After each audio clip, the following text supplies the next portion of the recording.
In 1964, the fight which would eventually be known as the biggest upset in boxing history, Muhammad Ali, or known back then as Cassius Clay, a confident boxer who called out the heavyweight champion of the world, Sonny Liston, who was one of the scariest champions in boxing history, who had just come off the destruction of the former champion, Floyd Patterson, in one round.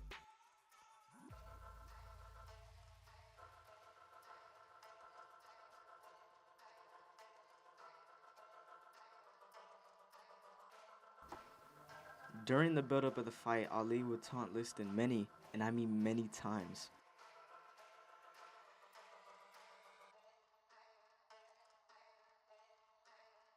Cool, collected, and at the present time, both fighters are in over in the opposite corner of Sonny Liston, the challenger Cassius Marcellus Clay, 22 years of age, unbeaten. 19 straight, going for all the marbles in the boxing business. And right on the day of the fight, both mutual corners made it to the ring, and after they were announced, the bell rang and the fight finally began.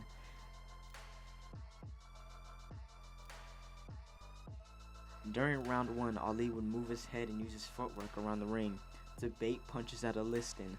As Liston kept missing, he would change to an undisciplined step, to where at one point he was practically running at Ali trying to hit him. As the round went on, Ali continued to dodge until he found his mark and landed a hard right hand and left hook and two left hooks, which hurt Liston. After Ali saw he was hurt, he landed crippling rights and lefts that would knock him most out, but Liston was still standing. Then the first round ended. Even when he was in the ring, Ali looked to the crowd and taunted by yawning. Round 2 began. 20 seconds into the round, Liston landed a monstrous right hook that would have knocked him most out, but Ali took the shot, and just like the first round, moved away and jabbed to control the distance. Then he dodged just like the first round.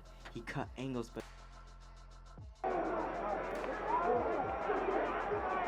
Sonny is trying to bring the guard down and then go upstairs.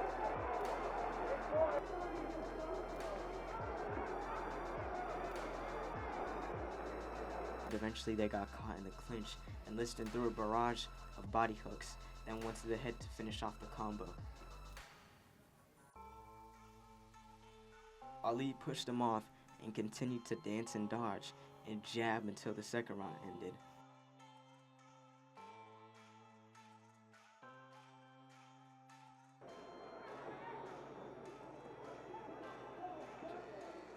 Ten seconds more in the second round. The crowd's gonna roar in a few more seconds, that's for sure.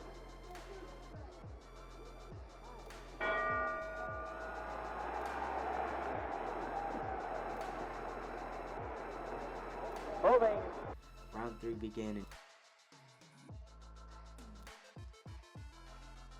and just like the first round, Ali landed the biggest combination of the fight, which hurt Liston and put him on the ropes. In retaliation, Liston threw 2 jabs, which Ali moved out of the way of. Seconds later, Ali threw a jab and a straight, which hurt Liston again. Liston chased Ali to try and hurt him, but he saw everything Liston threw. Ali controlled the rest of the round with his footwork and distance management.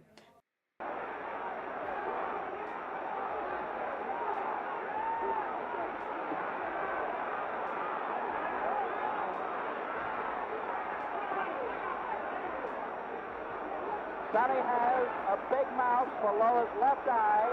He has a cut below the eye, and he's getting hit with all the punches in the book.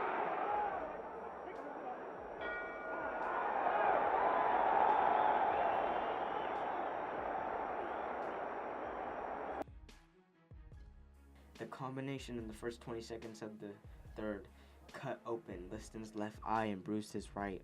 It was the first time any physical damage was on his face ever in the ring.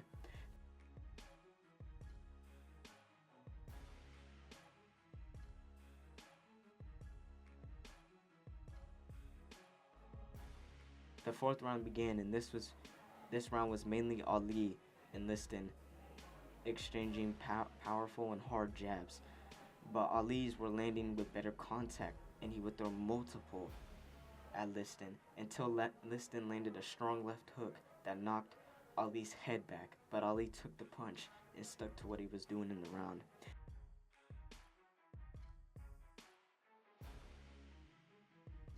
The fourth round ended, but something strange happened. Ali's eyes were hurting in his corner. We don't know how it happened. Some think it was something in his eye, but some think it was foul play, but we'll never know.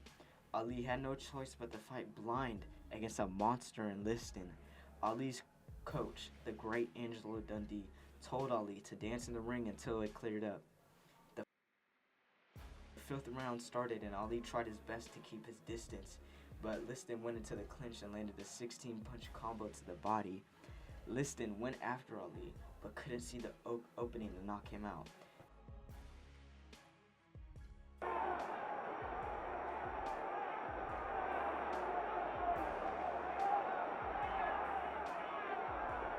Liston still aiming toward the body with the big punches.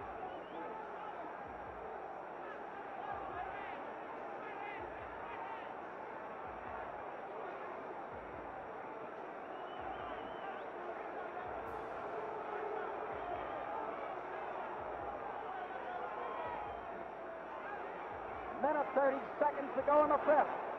Then eventually, Ali's eyes started to clear, but still, Ali moved away from Liston, getting caught but taking the punches. The round ended, then the sixth began, and now Ali could attack. And just like the other rounds, Ali dominated, landing jabs, body shots, hooks, uppercuts.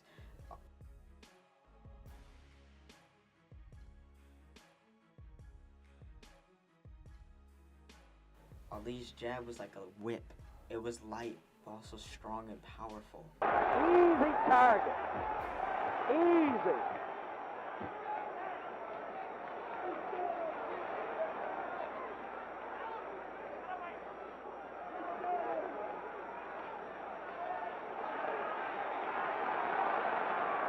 Play with a variety of punches. We call them combinations. Putting punches together. That's his strong point.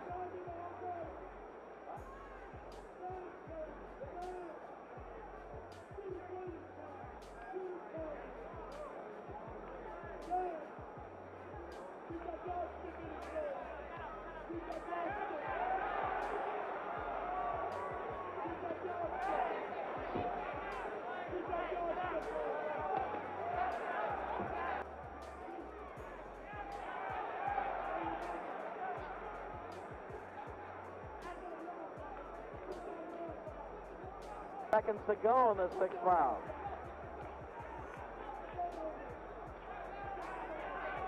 Sonny can't seem to slip or knock down that jab effectively. Cassius throws it.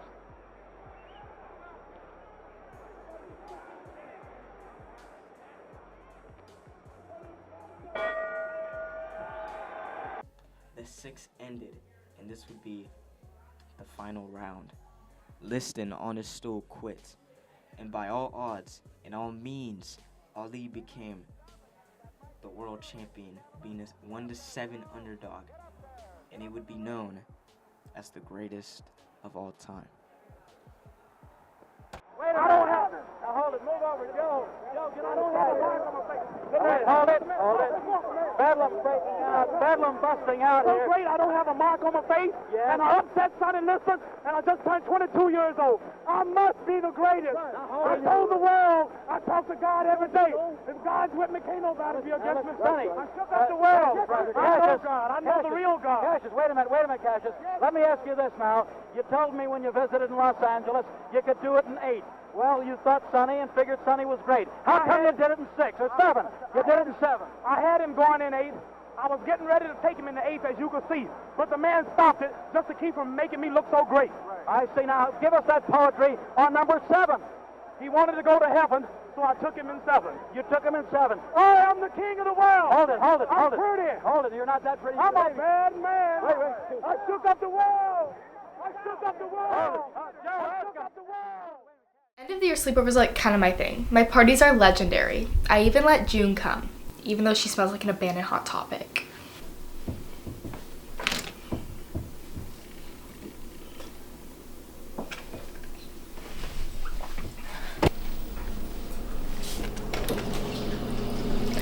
June, what the hell?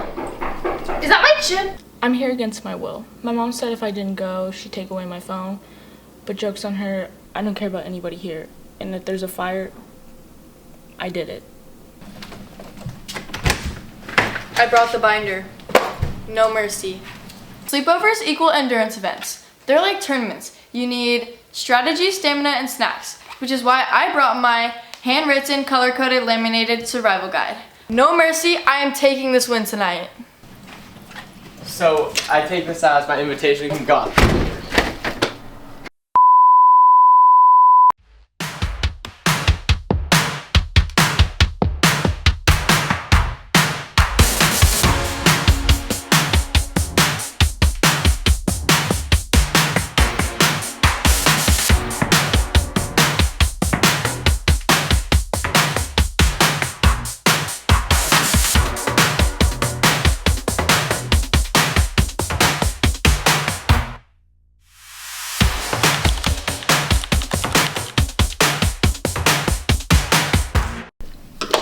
June, what the hell?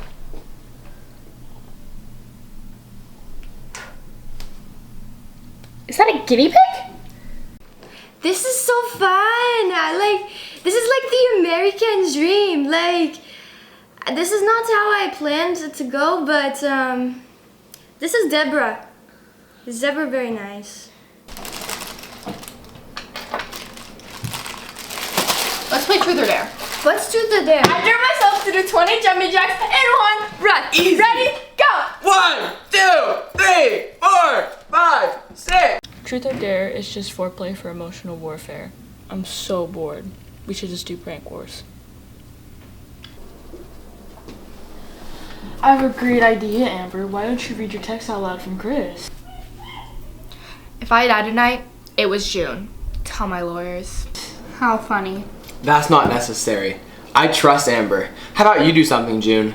How about you text your crush and tell him, although I wouldn't be surprised if the him was a her, how much you like him. You know what?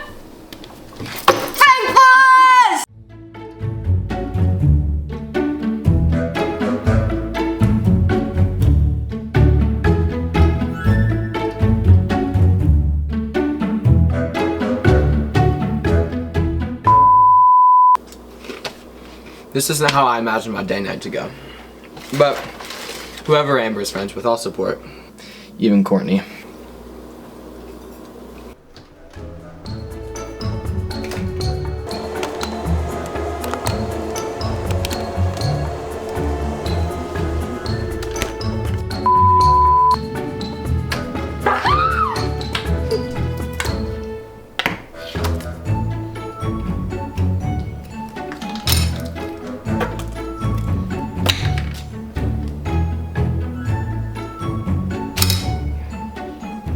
Marie! Are you hungry?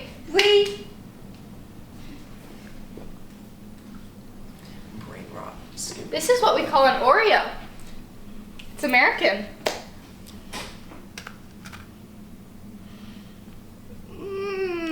You like it? Why does it taste like that? It's American. This guide isn't working. We're going off book. This is uncharted chaos. Chris, can you help me with something? Hey, yeah, what's I up? can't bend over because my skirt. Can you grab me some onions? Yeah, I got you.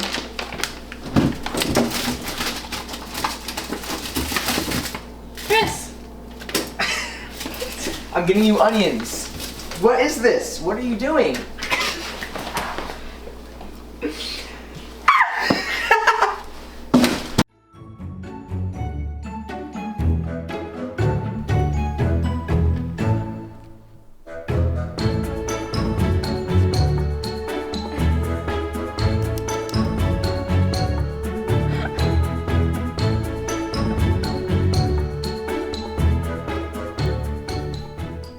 I came in wanting sleepover gold, but instead I got war flashbacks, a haunted microwave, and emotional bruises.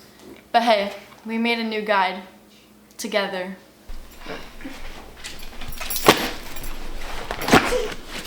Rule number 1. Never trust anyone who doesn't snack. Rule number 2. If the house isn't haunted, June will make it. Number 3, don't date someone who only passes PE class.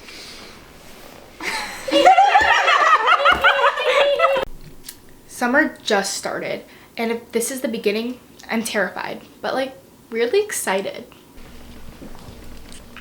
As a prank, I should waterboard Chance. What's your name, Amber? I'll sit off my butt. Okay, ready? Nope. What's in your fucking Shuts mouth? off automatically. What's in your mouth, bucko? Okay, so the ending scene. Ew. Putting it on the cookie. Should I like sit on here? Yeah, right? End of the year sleepover is like kind of my thing. My parties are legendary. I even let June come, even though she smells like an abandoned Hot Topic.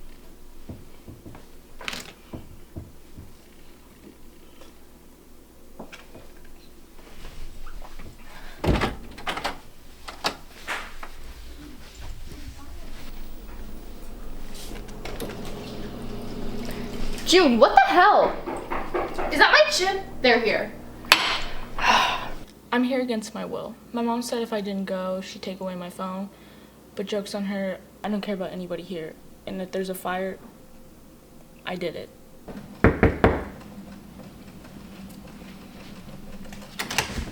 Hi. I brought the binder. No mercy. Sleepovers equal endurance events. They're like tournaments. You need strategy, stamina, and snacks, which is why I brought my handwritten, color-coded, laminated survival guide. No mercy, I am taking this win tonight. So I take this Chris, outside invitation. no. Gone.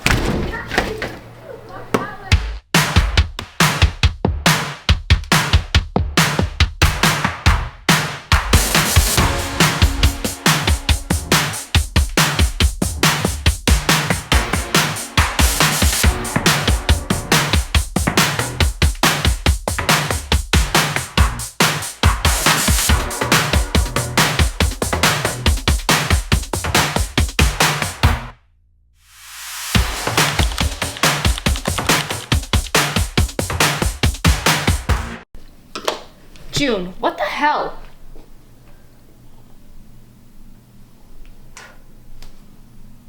Is that a guinea pig?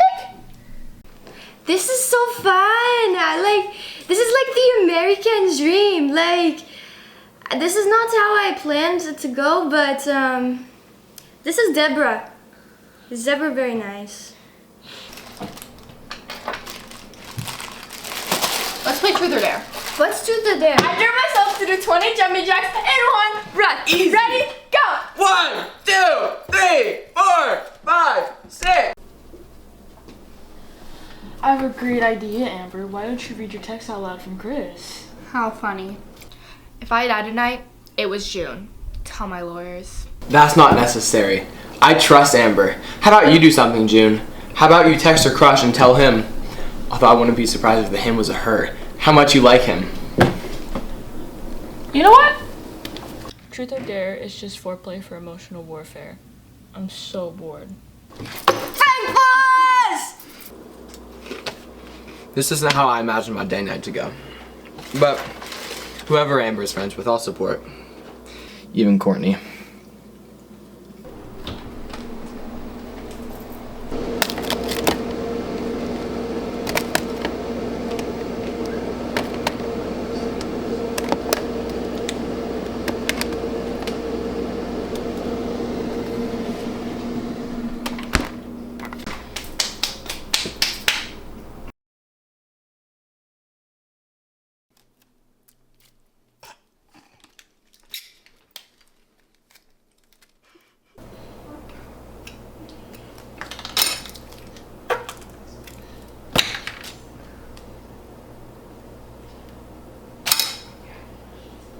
Marie! Are you hungry? Wait. Brain rot. Skip. This is what we call an Oreo. It's American. You like it? Why does it taste like that? It's American.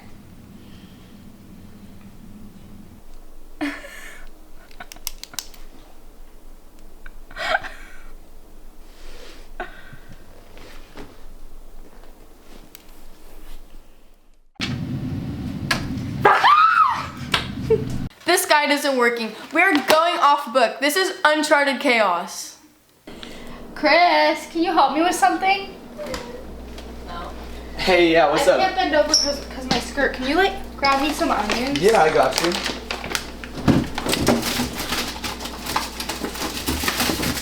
Chris. I'm getting you onions. What is this? What are you doing? I came in wanting sleepover gold, but instead I got war flashbacks, a haunted microwave, and emotional bruises. But hey, we made a new guide. Together.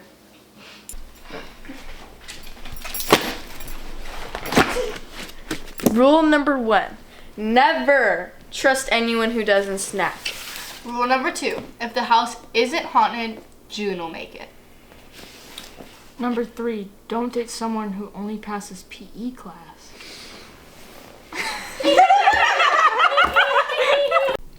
Summer just started, and if this is the beginning, I'm terrified, but like weirdly excited. Tell me I'm not the best film around the world, bro.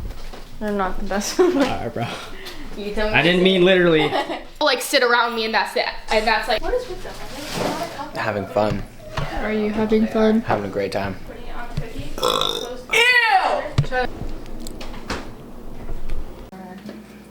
Wait, where do I do it? Fresh cut, who dis? What the? Shake that. Hey. 10 out of 10, right, babe?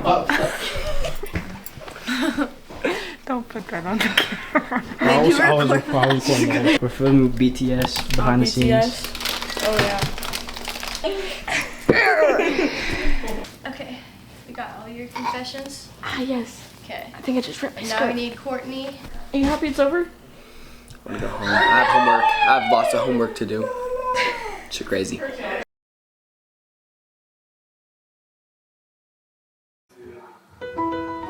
I'm ordering a hit on Tyler Fulton. Please bring him. If you fail to do so, I will order a hit on you. Making my way downtown, walking fast, faces pass and I'm homebound. Staring blankly ahead, just making my way through the crowd.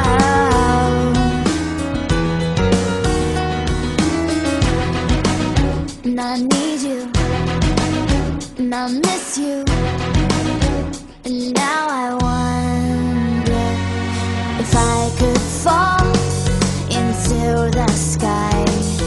Do you think time would pass me by? 'Cause you know I'd walk 1,000 miles if I can just see you tonight.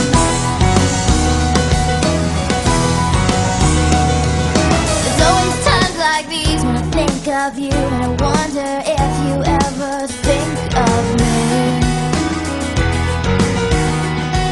'Cause everything's so wrong, and I don't belong living in your precious memory.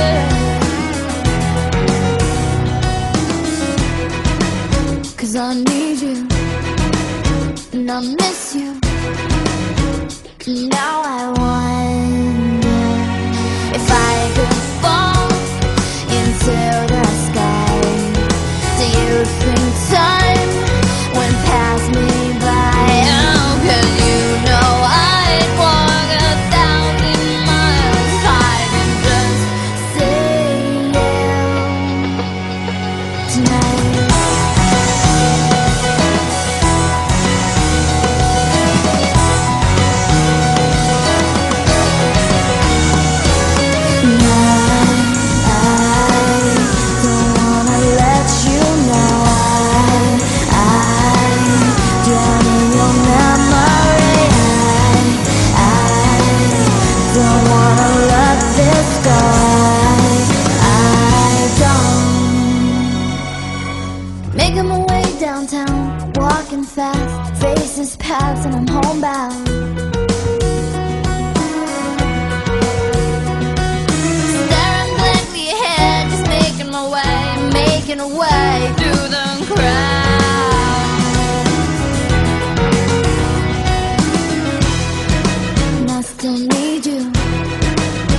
still miss you.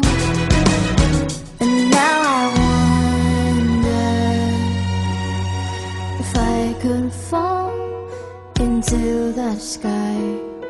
Do you think time would pass us by? 'Cause you know I'd walk 1,000 miles if I could just see you. If I could fall into the sky, do you think time would pass me by? 'Cause you know I'd walk 1,000 miles if I could just see you. If I can just hold you tonight.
Who are you? Who are you? I'm Theodore. Who are you? I'm the wild, wicked witch of Northern California. What do you want from me? I see a terrible tragedy in your distant future. Tragedy? What tragedy? A great tragedy that we must discuss. So what? A tragedy. Come.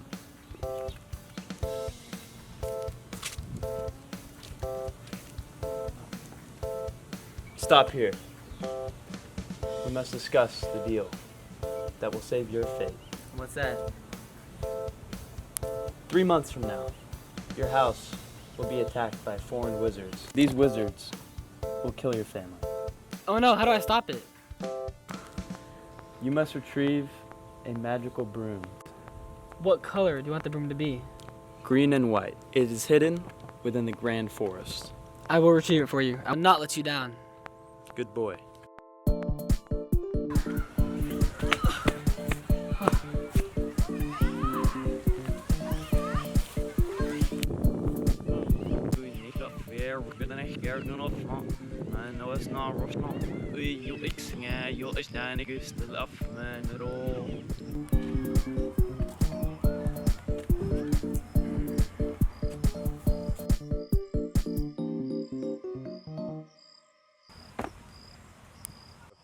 Greetings. Oh, this belongs to you. Yes, it does. It's a very good boy indeed. Thank you. Of course. I'm all parched. Time to get in Arizona.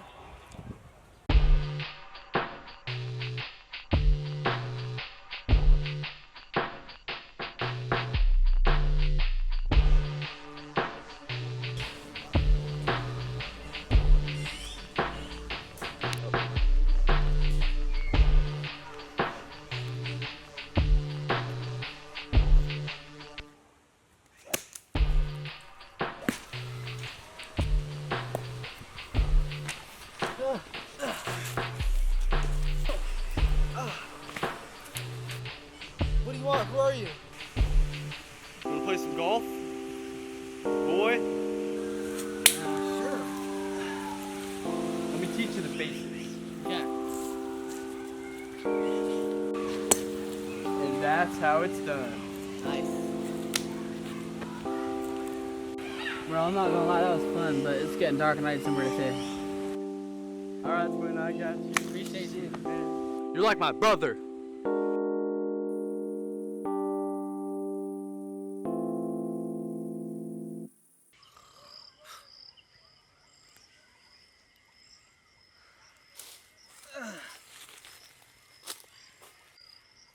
Carl! Carl! Carl! Carl!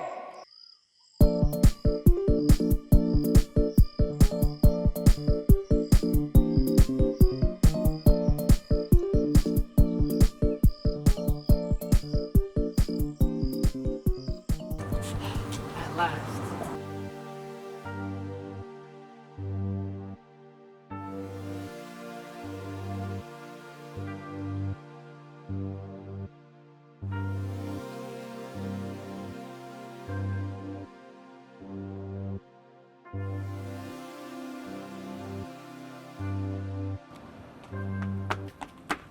Hey! Oh, damn it, that was my last dollar.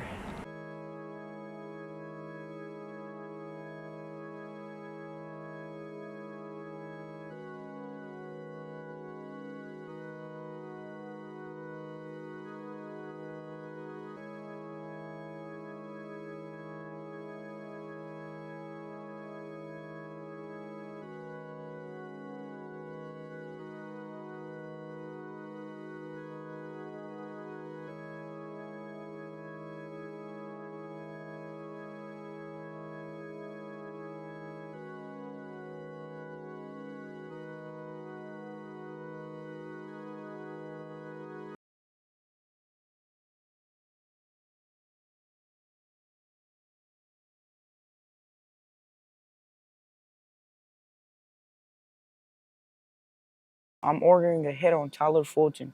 Please bring him. If you fail to do so, I will order a hit on you.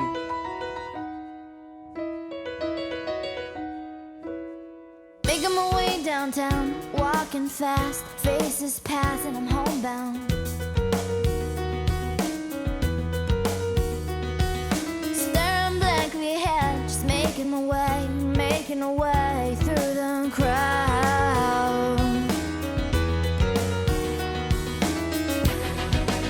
And I need you, and I miss you, and now I wonder if I could fall into the sky. Do you think time would pass me by? 'Cause you know I'd walk 1,000 miles if I could just see you tonight. There's always times like these when I think of you, and I wonder if you ever think of me. 'Cause everything's so wrong and I don't belong, living in your precious memory.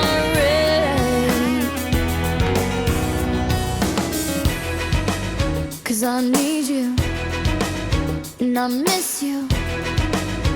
Now I wonder if I could fall into the sky. Do you think time would pass me by? Oh, 'cause you know I'd walk 1,000 miles if I could just see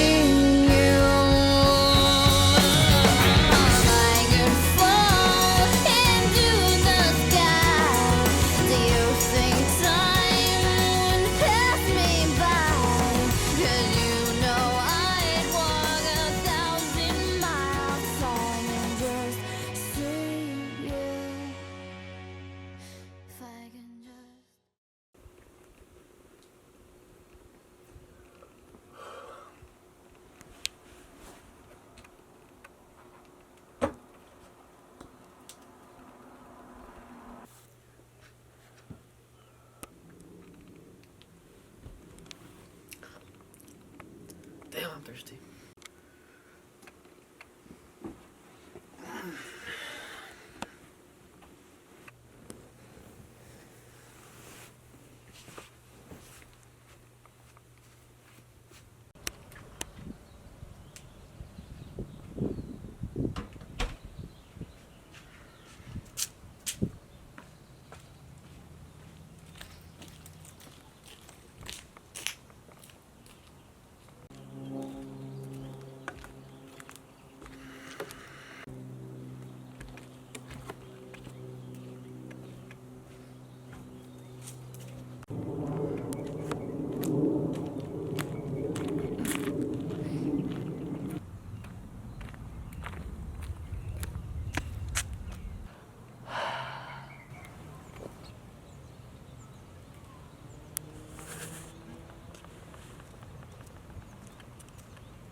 Ah!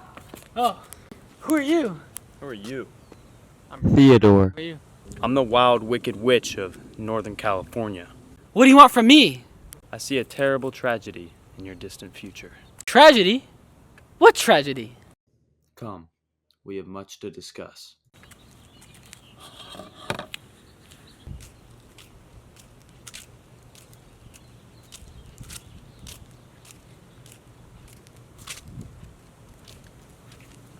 Stop here.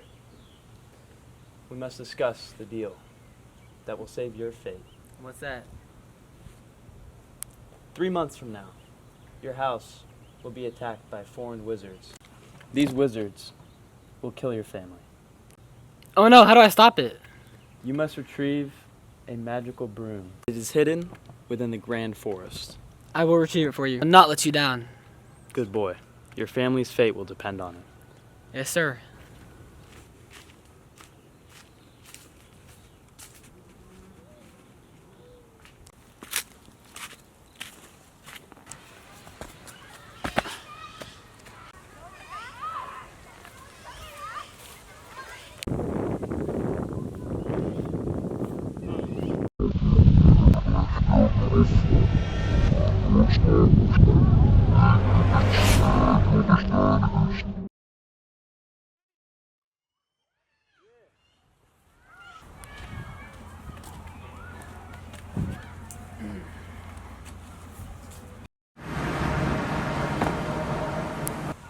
Greetings. Oh, this belongs to you. Yes, it does. It's a very good boy indeed. Thank you. Of course.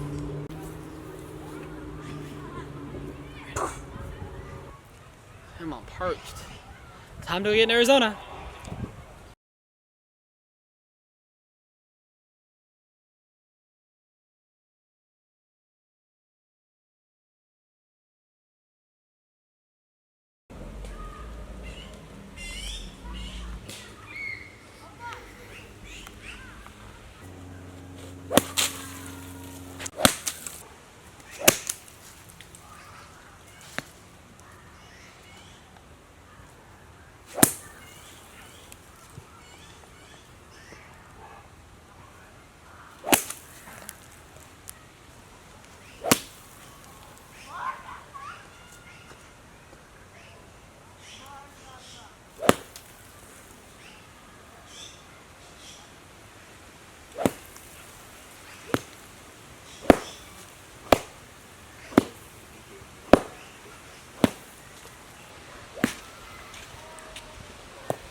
What do you want? Who are you? You wanna play some golf?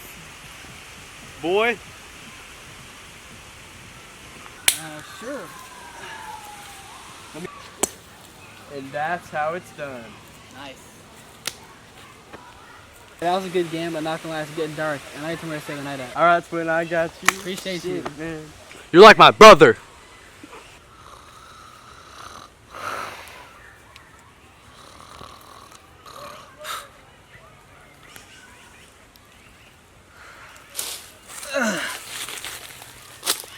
Carl! Theodore's new friend Carl seemed to have just disappeared.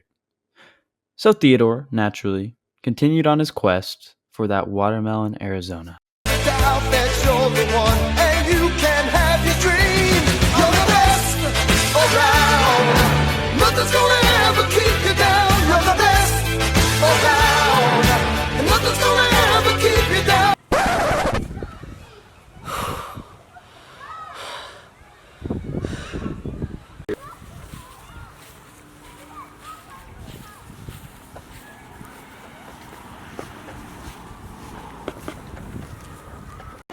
Hours later.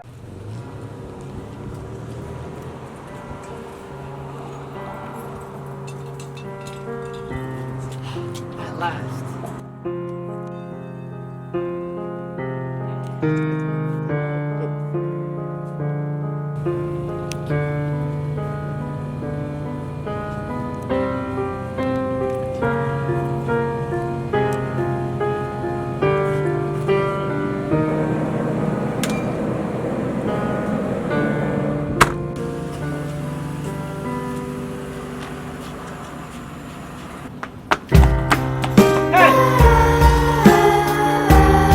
Damn it, that was my last dollar.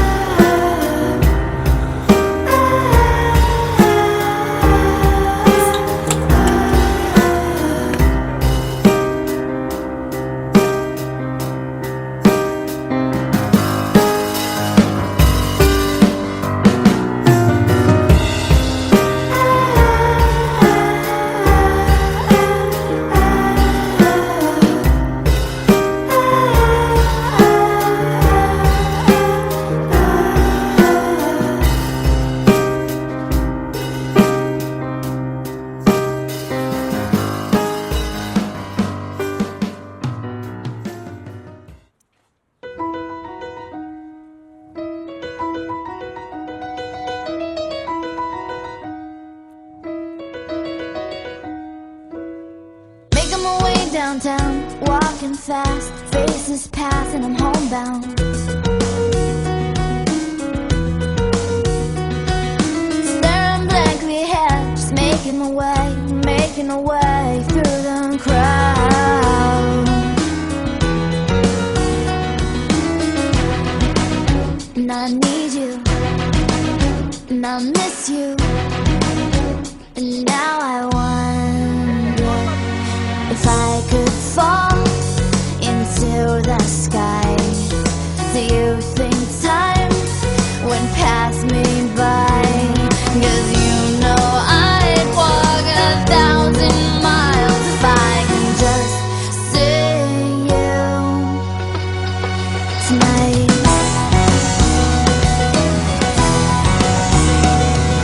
There's always times like these when I think of you, and I wonder if you ever think of me. 'Cause everything's so wrong, I don't belong, living in your precious memory.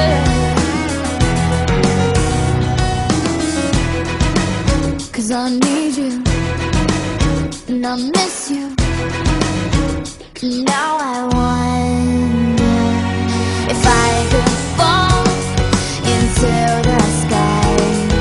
Do you think time would pass me by?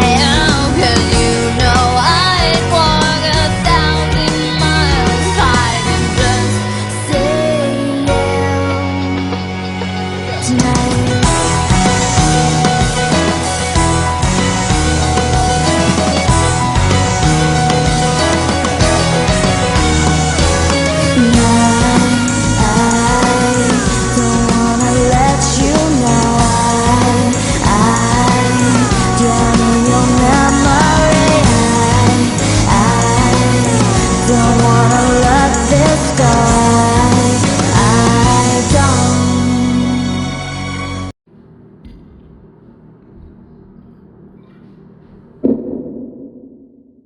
If there's one thing I know about death, it's that it's permanent. Now we can either choose to accept that or not. I know about the permanence of death. I know that my existence does not matter. And to be honest, I don't care. And I don't mean to sound like some suicidal teenager. I guess I just find it irrelevant. Everyone knows they're gonna die someday. Our purpose is to end. So you can probably guess that it's hard to find an answer when people ask me, "You scared?" Yeah, even when there's a gun in front of my face, I can still feel the endorphin coursing through my veins. But no matter how strong you think you are, it always catches up to you, no matter what. Wait, I'm missing something.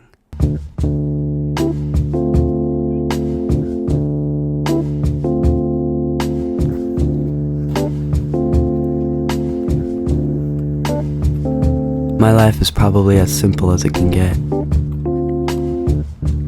I'm not here to accomplish anything special.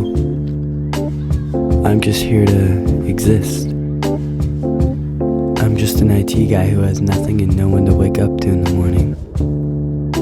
An existence that felt like an endless loop of waking, working, eating, and sleeping. All sense of purpose and direction slowly dissolved into one ever-growing cloud of hopelessness. I finally realized the profound nature of his question.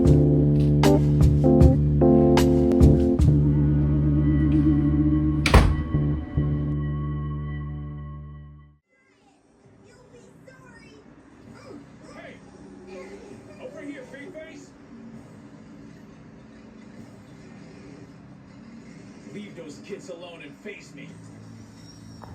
But for some reason,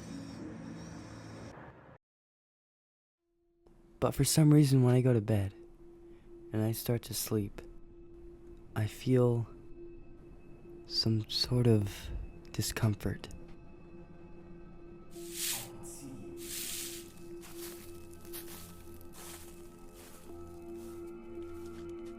I'm not scared. At least I don't think I am. I just want to get away from it, whatever it is. And I feel like it's after me.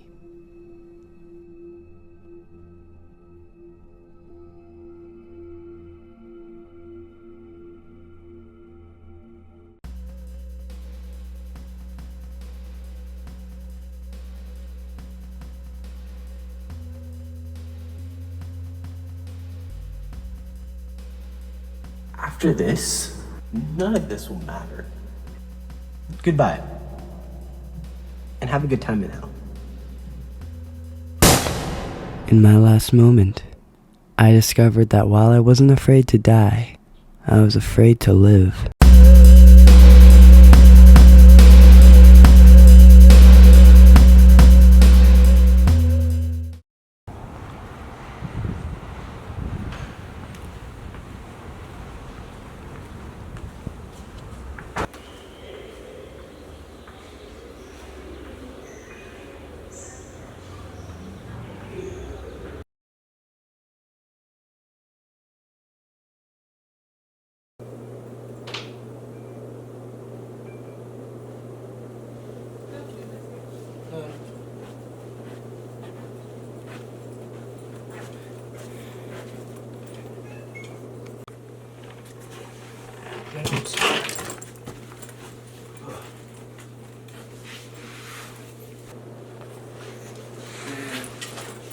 So glad today's over. Can finally get some sleep. Man, know what I'm talking about. Man. Can finally go to sleep.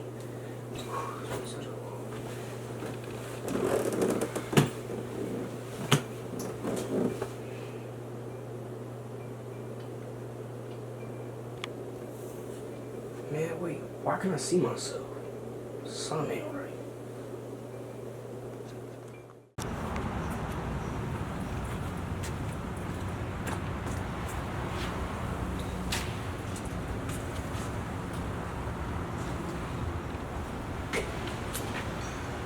Huh?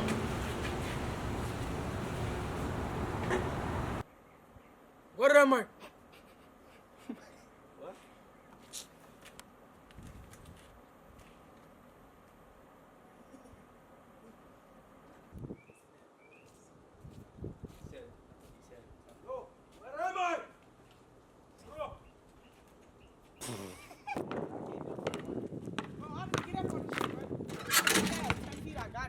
Mike.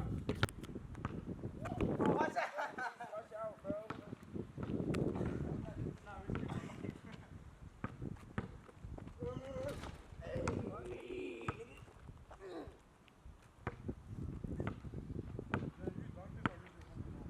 Alright, bet, hold on. That's light work.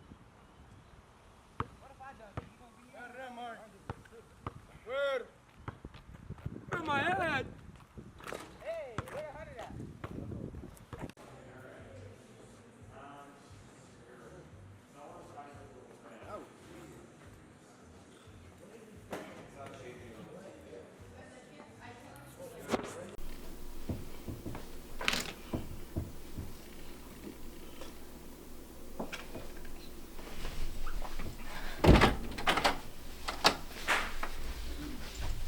End of the year sleepover is like kind of my thing. My parties are legendary. I even let June come, even though she smells like an abandoned Hot Topic.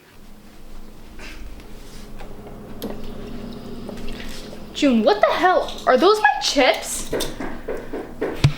They're here. I'm here against my will. My mom said if I didn't go, she'd take away my phone. But joke's on her, I don't care about anybody here. And if there's a fire, I did it. Hi. I brought the binder. No mercy. Okay. So I take this Chris, outside invitation now. and gone.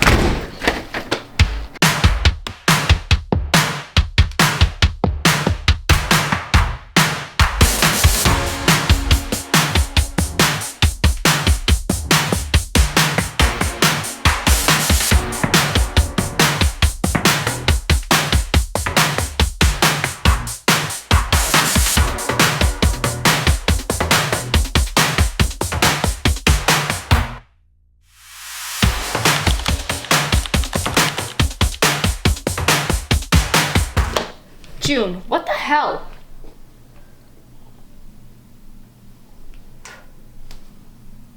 Is that a guinea pig? This is so fun. This is like the American dream.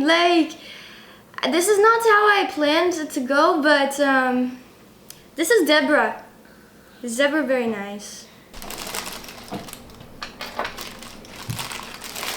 Let's play truth or dare.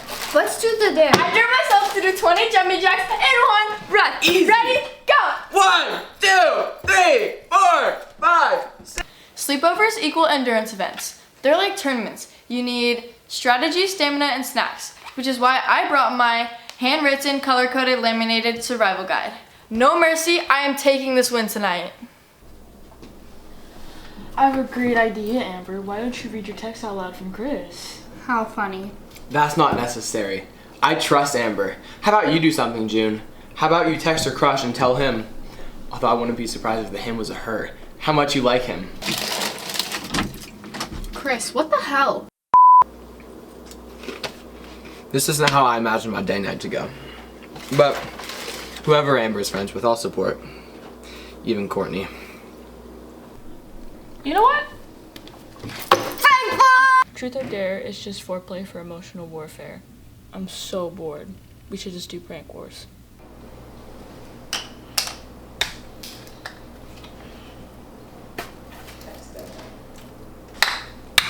Marie! Are you hungry? Please. Brain rot. This is what we call an Oreo. It's American.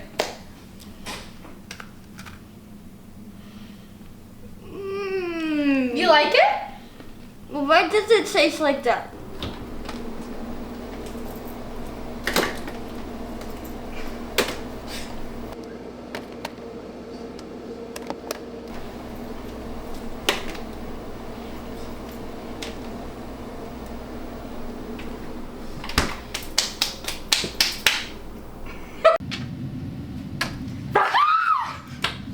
This guide isn't working. We are going off book. This is uncharted chaos. If I die tonight, it was June. Tell my lawyers. Chris, can you help me with something? No. Hey, yeah, what's up? I can't bend over because my skirt. Can you grab me some onions? Yeah, I got you.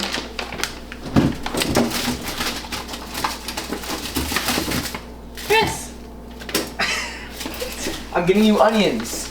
What is this? What are you doing?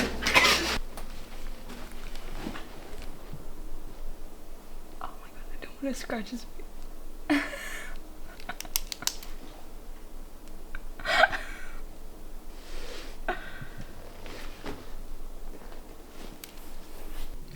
Summer just started, and if this is the beginning, I'm terrified, but like weirdly excited.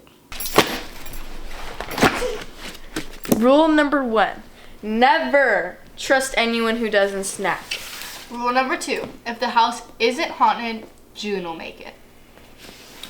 Number 3, don't date someone who only passes PE class.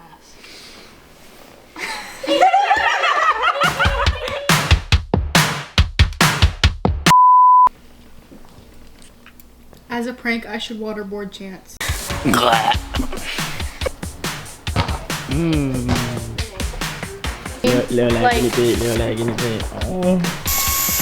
bounce it off my butt. Okay, ready? What? Shut the Chance? Okay. Oh my god, this is why you're bald. Ew! I like sweat. You quit? Don't go Hollywood on me, Danny.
Oh.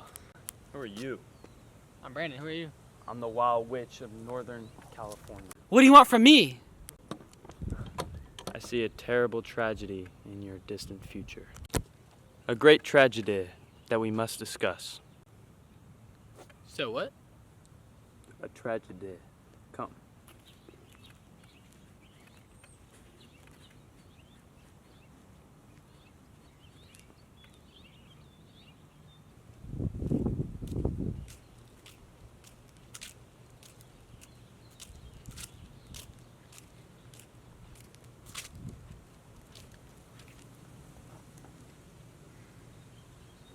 Stop here.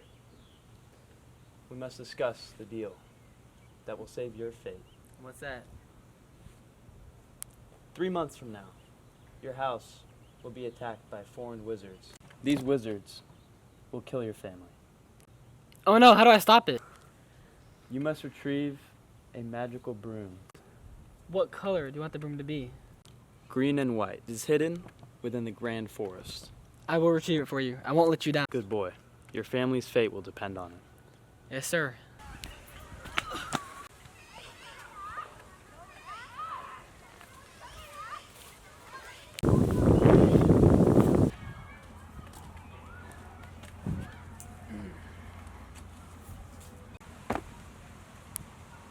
Greetings. Oh, this belongs to you. Yes, it does. It's a very good boy indeed. Thank you.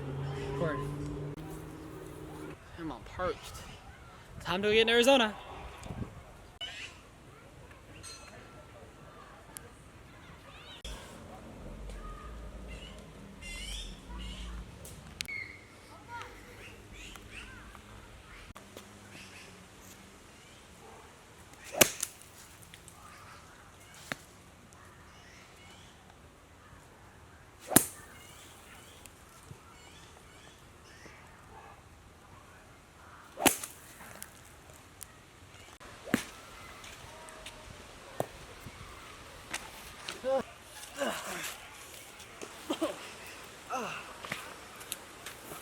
What do you want? Who are you? You wanna play some golf? Boy? Sure. Let me teach you the basics. You can't. Just like that. Just like that? Good game, man. You're getting better, you're getting better.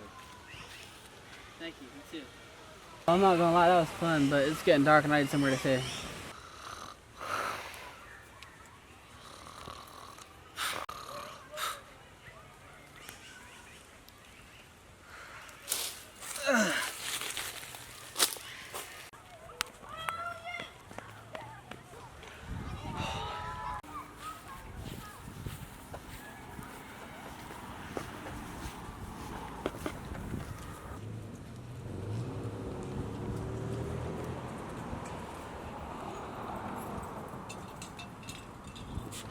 At last.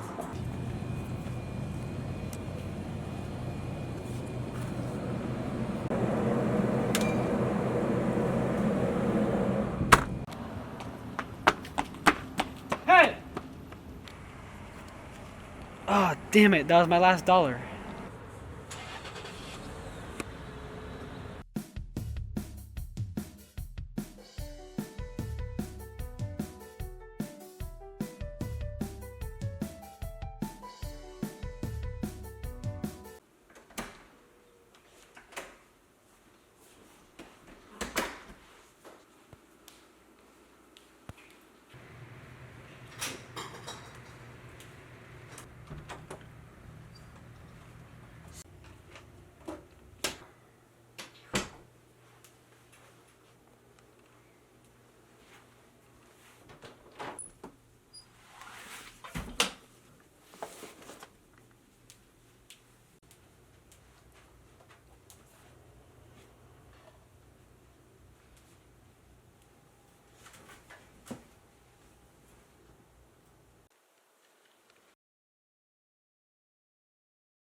your dinner's ready.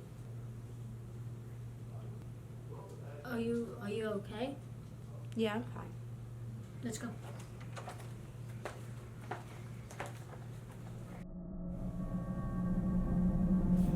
So, it's spaghetti.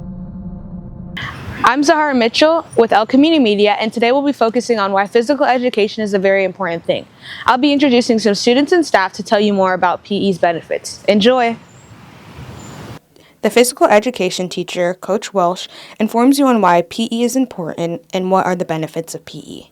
So physical education is important because it is physical health. It may not be the most academically rigorous class, but I feel it's the most important class for life because no matter what, you only get one body in your life, and learning to take care of it, including which no one necessarily likes doing, but exercise is important for healthy futures. Ms. Sailors explains why warm-ups are important for physical education. It's important to be active, get your body moving, releases endorphins, get you ready for the day. It's just a great start. Keeps your heart healthy, which is the most important organ in your body. So I'm just a big advocate of just staying active and being healthy. Cardio days can improve heart health, boost mood, and help manage weight. You see this when Sailors and Coach Welsh go into a deeper meaning of cardio days for their physical education classes. Heart muscle. Working out your heart is very, very important, just like any other muscle. You can't necessarily target your heart with weightlifting or anything like that, so we have to make it work. To make your heart work, you have to get over 120 heartbeats per minute for a sustained period. So on those Wednesdays, we pick a little bit more intense activities to really ensure that we're doing at least one day of pure cardiovascular exercise to help not only improve health, but try to teach the lessons so when you guys are out of PE, you can keep yourselves healthy and fit for the rest of your life. I mean, other than what it does and all of the benefits to your body, it's also a mindset. It helps clear your head. You could be having, the worst day ever. You come outside. That's why people will say, just go outside, clear your head. It's just getting that fresh air, releasing those endorphins, which are the chemicals in your body that help you feel better about yourself. Mr. Sumter, the media teacher at El Camino High School, has a very strong opinion about physical education and would like to inform you about it. I think as a culture here in the U.S., we have come to terms with the fact that we're the unhealthiest we have been in decades, maybe ever. Despite having more access to food and more access to opportunity to exercise, people have more free time. The opposite has occurred. We're actually eating worse and we are being less active.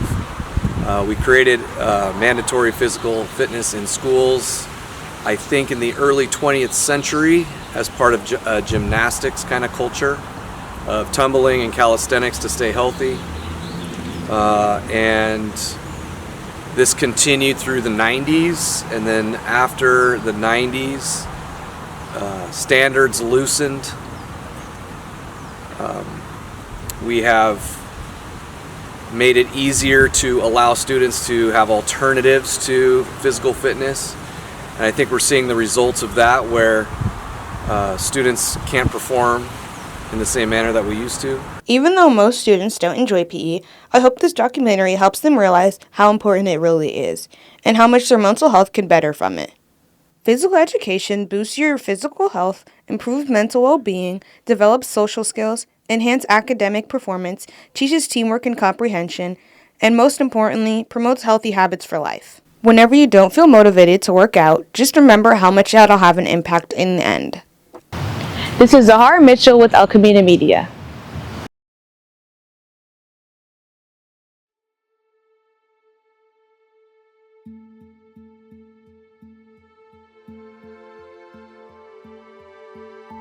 Dogs. The sap to humanity's trees, dogs have been a backbone for more than 120,000 years, providing us with safety, laughs, and entertainment. All dogs make an impact, from service dogs to purse dogs, sled dogs to senior dogs, to Laika, the first living animal to orbit the earth, and your dog Spuffy, the crusty white dog who lets you chew on your brand new cushions. All dogs make an impact on people, whether physical or emotional, all across the world, no matter how big or how small. So, why not focus on one of them?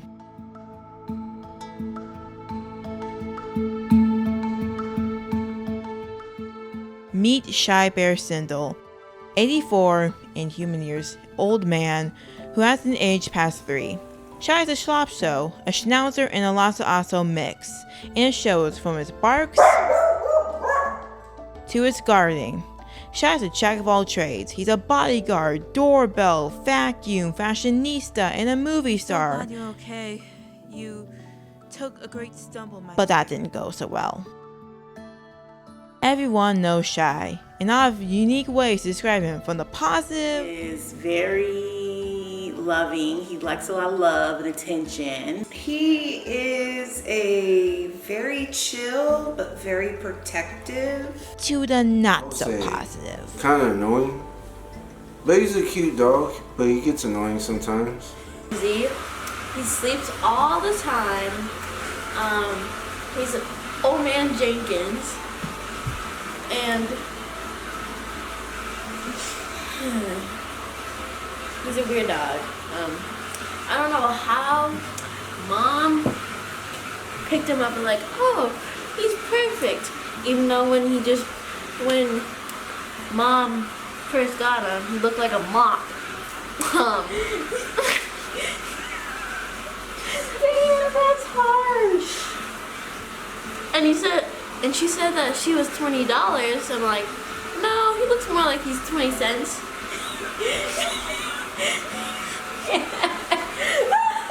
But despite Shy's quirks, he's made an impact on everyone's lives. So why not get to know the Mr. Bear himself?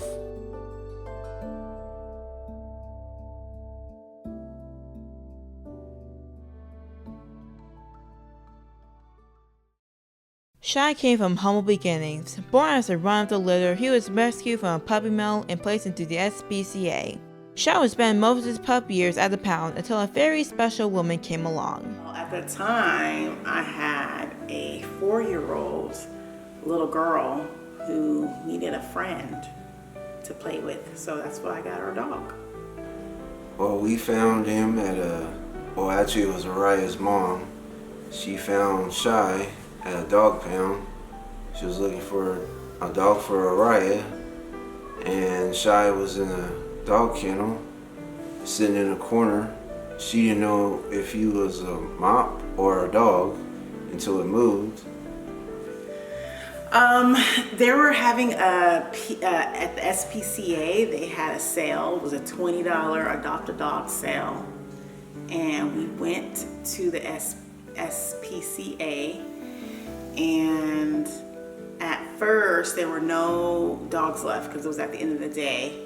And I had decided, well, let me go back and look back at this other kennel area. So I went back there, and there was Shy. He had just got put in the kennel about 5 minutes before I went back.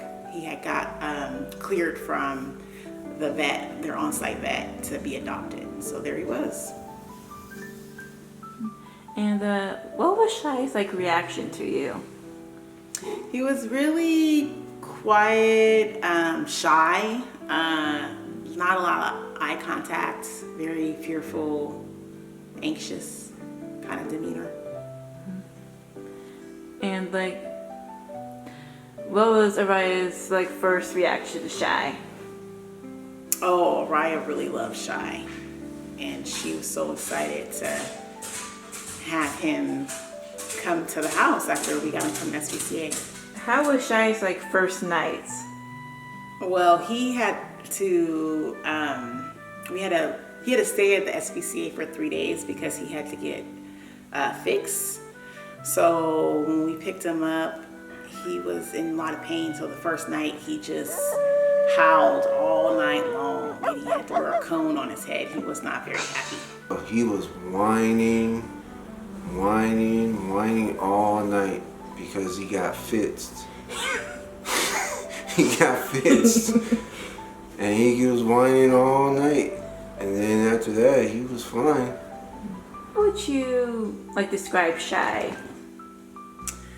I would say Shy can be shy around new people, but he is very loving. He likes a lot of love and attention. He likes lots of attention. loves food. He's very food motivated, and he's very protective. So he does not like people he does not know in the house, coming by the house, knocking on the door. He's a barker. Even as time passes, Shy manages to meet new people. The first time that I met Shy, I came over to a house, and he greeted me at the door. When I first got to encounter him, he just really sniffed my feet and then let me pet him immediately. And at that point, I think that we became friends instantly. You could also say that Melissa influenced his sense of fashion. I was told that Shy doesn't like wearing sweaters. Shy's not that type of dog. Does all this crouching stuff and whatnot. And at first, everybody was right, and it was really, really funny because he was crouching down, and he was walking low to the ground, and then he would lay on his back and do the scratches and everything. And what was so funny about it is I would say about 3 or 4 hours later, I was like, oh, he probably doesn't like it. Let me take it off. So I took it off, but he didn't like that I took it off. He wanted it back on. And he clawed at me and pawed at me and did this to the sweater. He really wanted the sweater back on. And so I thought that was absolutely hilarious.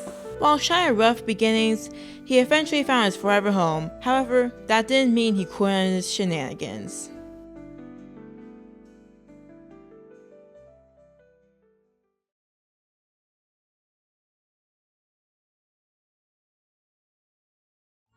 To put it in the most nicest, family-friendly terms, Shy is a devious old beast.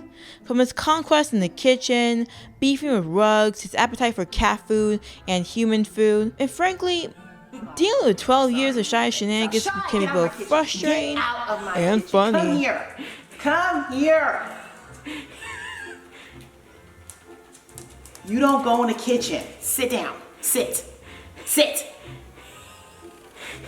So yeah, he likes to do that. He doesn't behave. He likes to do his own thing. Over the weekend, he thought the door was open, and so he decided to run through the door, and he hit the glass. You know, those are kind of things that he does. It's funny. Stealing food is another funny thing. He thinks it's funny, but it's not funny to me. But you know, finding a chip bag over his head because he got into the garbage. You know, these are all the entertaining things he's done over the years. Mm-hmm. Oh, here's a good one. So I like to barbecue in the backyard. And when Shy notices that I am barbecuing in the backyard, he follows me everywhere I go until dinner's done. And one time I was putting pesto chicken onto the grill, and there were these little tiny pieces. And what happened was with one of the little tiny pieces, it like literally like flew across to the grass. But he was so like watching me that he saw it and he ran after it. Like he jumped and he rolled and he ran after it. And he ate it and he went a little crazy on me. He did the zoomies. He jumped, and he basically begged me for more for the whole entire evening. And usually I try not to feed dogs that much people food. It's not necessarily the best thing for them. So I think that was like the best treat of his barbecue life. Yes, Shy is quite a gluttonous, kitchen-fading beast, but we would be here all day if we counted all the stints he pulled. That's why I collected the top 5 craziest things Shy has ever done. Now, I was a huge Minnie Mouse girly, and I had this plastic Minnie Mouse toy that I loved playing with. But one day, Shy found the toy, looked at it, and went, "Oh Oh my, an unsupervised specimen in my vicinity.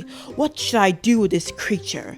How about I take a little nibble out of this plastic being? And then he proceeded to tear out my mini toy like it owed him money. Now I was upset as hell, cause my dog just busted up my Minnie Mouse toy for no reason. And to pay for this treasonous crime, I entrusted him in the little bell dress I had and made him have a tea party with me.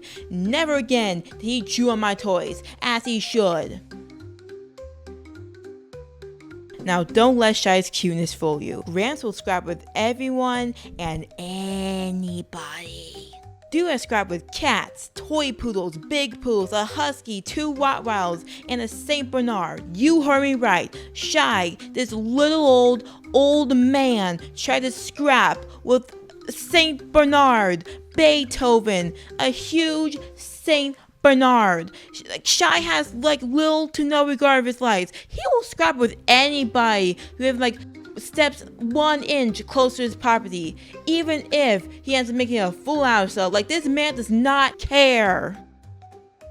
My mom decided to have us try capriati's for the first time, and after I was done, she called me up to her bedroom so she could braid my hair. But she hasn't ate her sandwich yet, and so she left it on this little stool. So obviously, Shy, seeing my mom is busy with my hair, so you know what? I'm gonna steal Mom's sandwich. So he tiptoed to her stool, grabbed her sandwich and tried to take it. However, my mom couched him red pod, and so he got a one-way ticket to Crate Town. Graham had a dog sit Shy when we were on vacation, and to make him go potty at her apartment, she devised a plan. Have Shy go outside, pee, then give him a chance to reward. Perfect plan, right? Well, it must have been top tier since Shy started rigging the system. Now Shy was a fiend for food, and he decided to pretend that he needed to pee, go outside, and then come back to get a treat. And it worked! In fact, it worked so well that Graham ended up running out of treats. Talk about a total backfire. Now me and Shy both had our gripes about Aubrey, but this teenage dog had beef. He would give her nasty looks, even try to buck at her. Of course, Mom, put an end to that before it even started. So Shy had to sell the beef in another way. Stealing food. He would hop onto her low chair and eat her banana chips. Stealing literal food from a baby. Even to this day, he still hovers around her table, trying to see if she will drop something. That little vulturous old man. But as you can see, Shy could be a handful. That's really understating it, but still, he is the Sindel Francis family's handful. Dear Shy Bear. And throughout all the 12 years of Shy shenanigans, there has been one person by his side.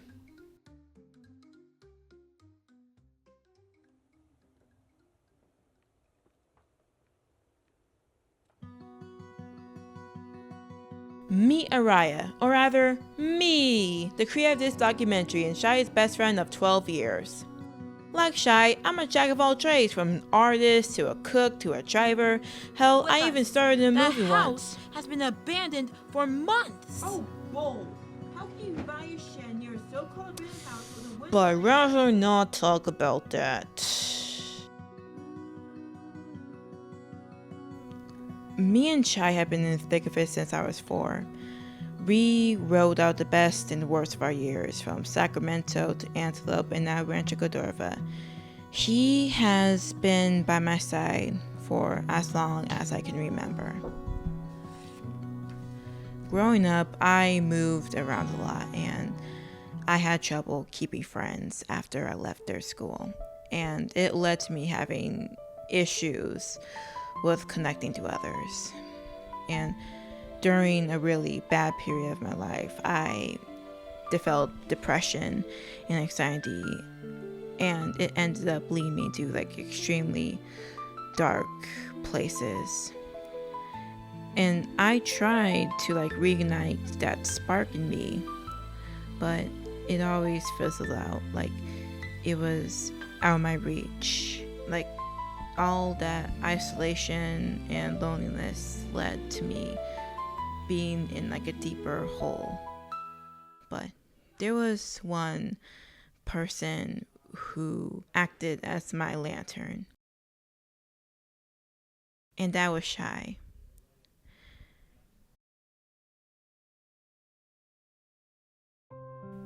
Throughout the dark, crappy moments of my life, Shy was always there. He would smile at me, he would cuddle me. Even if he didn't know exactly what was going on, he still made an effort to be there. And I know it sounds stupid, why would you rely on a dog for emotional support? But having someone be so dedicated to being there for you is probably the biggest gift you can ever have. And for that, I am really grateful that Shy could be my lantern as I navigated through life's dark tunnels. Yeah.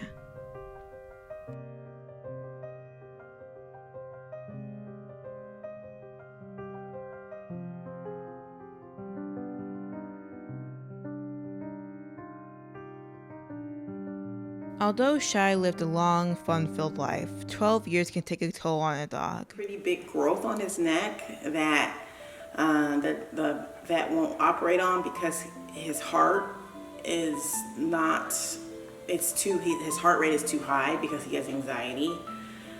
So it's really hard to deal with that, seeing him with the growth on him, and then it can't be taken off because of his own anxiety. They think that he won't make it through the surgery, so that's always hard.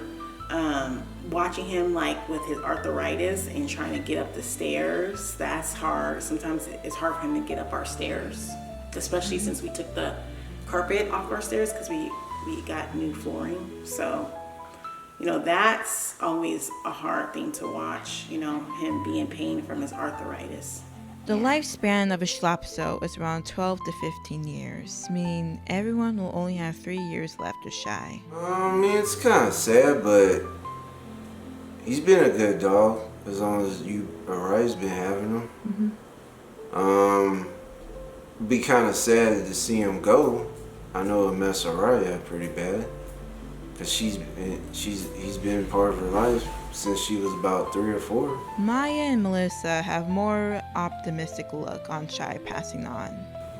Well, I've been watching him slowly mature, and he actually has a zest for life in his senior years. I've had, a lot of animals in my life, and one of the things that I've noticed is Shy has a lot of energy still. Like, he still has a lot of mobility. He still wants to run around and be part of everything. And so I think that Shy is really aging really gracefully. And I think that is cool. And I think that because he's aging so gracefully, he's not aging fast. He's just kind of, gained a little weight here, got a little more gray here. But I think that energy and spirit-wise, the way that he carries himself, he's gonna be here longer. Yeah. We talk about it as a celebration because he's been around us for so long. I think there's not one person who doesn't know me, who does not know Shy. Everybody knows Shy. All my friends know Shy. All your friends know Shy. Everybody knows Shy. They come to this house, they know Shy. So I think approaching it and preparing everybody in the house, like he's gonna go one day and it's gonna be a really big party to celebrate him and all the funny stories that he's been giving us over the years. I think that's the way I'm preparing myself to deal with the fact that one day he's not gonna be with us anymore. You know that it's gonna happen, right? Like that's part of the evolution of life. That's part of how life goes, and we all get that and we all understand that.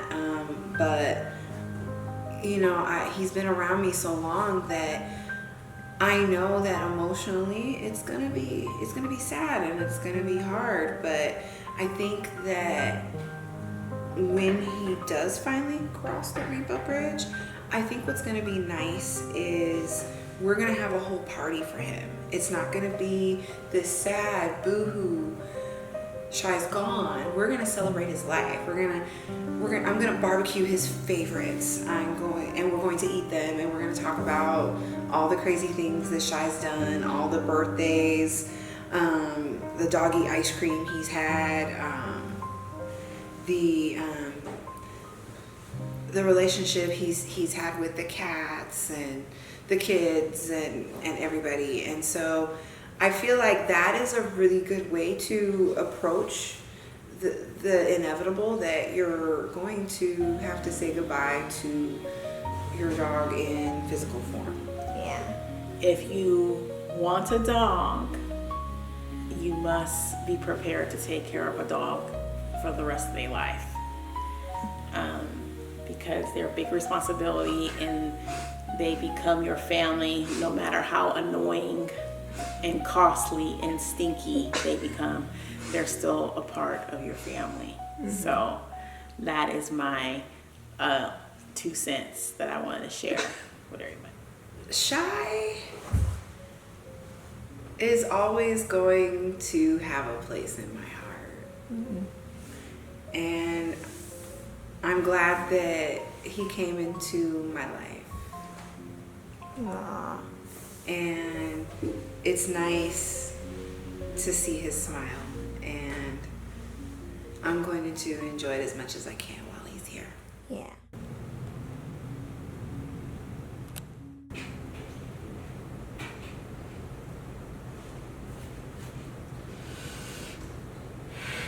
Shy's death is a hard subject for me, really.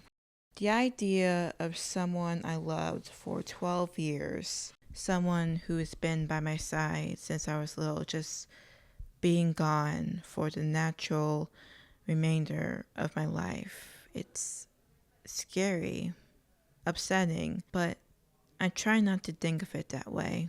You know, 1 dog year equals 7 human years, right? That would mean practically that Shy spent decades being surrounded by love, living the high life, protecting its family. And I think that if Shy were to die, he wouldn't die with no regrets. He would die happy, safe, loved, and that would be the best outcome for him. I don't believe in a God, but I believe in an afterlife exists where Shy can run around, have all the treats, lay in the comfiest beds, and have fun. And you know what?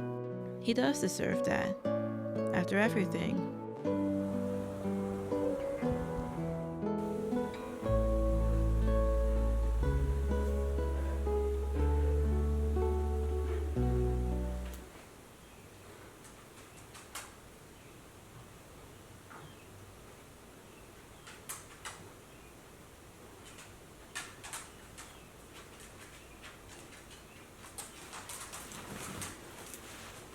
Shy.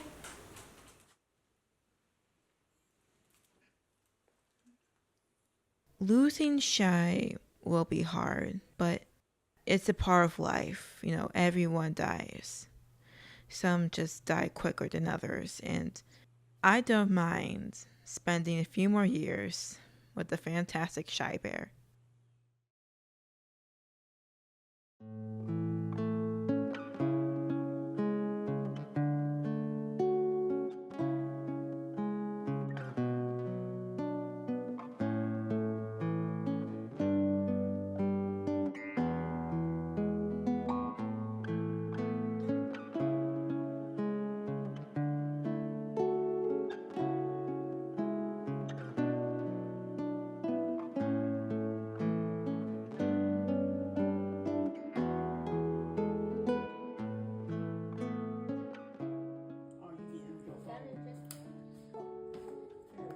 I'm recording.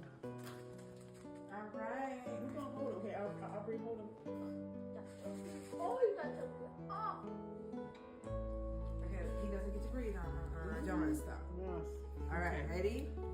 1, 2, 3. Happy birthday to you. Happy birthday to you. Happy Happy birthday, dear Shy Bear. Happy birthday to you. Yeah,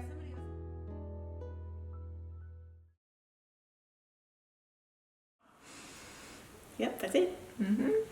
Okay. Thank you for interviewing. Also, here's Shy. Here's the boy. Shy! Look at the camera, Shy.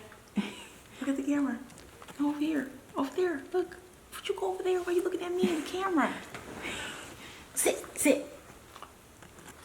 There you go.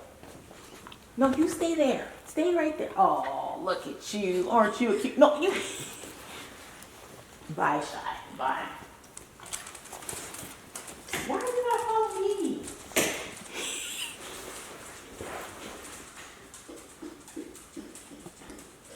Okay, that's it. Bye.